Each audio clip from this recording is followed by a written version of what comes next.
얼마 전 미남교차로 인근 대심도 공사 현장에서 토사가 유출되는 사고가 있었죠. 현장을 조사한 부산시는 연약 집안으로 인한 사고라고 발표했는데 취재 결과 해당 집안의 위험성은 이미 4년 전에 제기됐던 것으로 밝혀졌습니다. 미연에 막을 수 있었던 인재였다는 의혹이 나옵니다. 최형광 기자의 단독 보도입니다.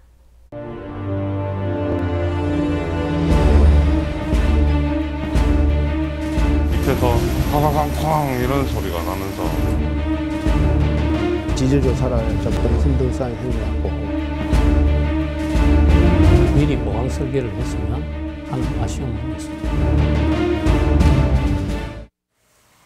지난달 25일 토사가 유출된 만덕센텀 지하 대심도 터널 공사 현장입니다. 흘러내린 토사는 750세제곱미터, 25톤 트럭 40대 분량입니다.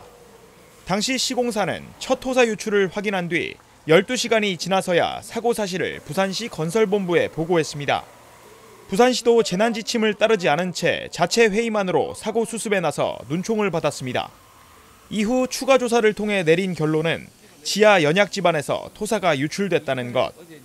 하지만 취재 결과 사고가 발생한 지점은 이미 4년 전에 철저한 안전 대책이 필요하다는 전문가 의견이 제출됐던 것으로 드러났습니다. 부산시는 지난 2018년 대심도 공사 전 사전재해 영향성 검토를 진행했는데 HCN이 입수한 당시 관련 문서에는 한 심의위원이 사고가 우려된다는 내용을 보고한 것으로 나타났습니다. 해당 지점은 동네 단층과 파생 단층 등이 확인되고 있어 굴착 시 안전대책을 철저히 세우고 집안 침하가 발생하지 않도록 대책을 수립해야 한다는 내용입니다. 동네 단층과 같은 단층대는 지형에 균열이 많고 응집력을 잃은 상태이기 때문입니다. 그 부분에 대해서는 심의할 때 조심을 해야 된다. 그리고 필요하다면 이 전진 보링을 하면서 이 지질 조사를 하면서 터널 공사를 동시에 시행해야 된다는 제가 의견을 낸 적이 있습니다.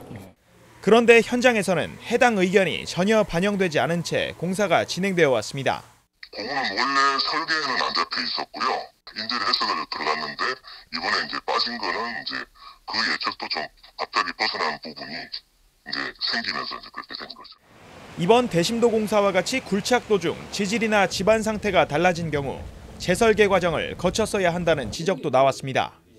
재설계를 통해 집안을 보강하고 굴착 공법을 달리해야 안전을 확보할 수 있다는 겁니다. 집안이 약해진다든가 물이 용출된다거나 이런 정보가 있을 때는 원래 설계했던 것보다 더 강화를 하는 그런 재설계가 필요한 것입니다. 그러나 안전을 위해서는 그걸 감수해야 되겠죠. 해당 단층 구간은 자문회의를 통한 재설계와 전진 시출을 통한 안전성 확보, 굴착 공법의 다변화를 꾀해야 했다는 것인데 정작 현장에서는 공사 전 구간에서 나툼이라고 하는 발파 공법을 일관되게 사용했던 걸로 드러났습니다. 공법이라는 여러 가지가 있는데 저희 같은 경우 기존 공법을 나툼이라고 발파를 통해서 이루어지는 공법이거든요.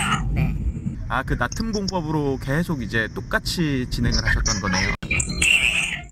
토사 유출 사고로 인명 피해는 없었지만 심의위원회 의견이 묵살된 것은 곱씹어볼 문제입니다. 충분히 막을 수 있었던 인재라는 의혹이 나오는 이유입니다. 미리 보강 설계를 했으면 하는 아쉬움은 있습니다. 자칫 대형 사고로 이어질 뻔했던 사고. 시민의 안전을 우선시하는 현장 지침이 필요합니다. HCN 뉴스 최현강입니다.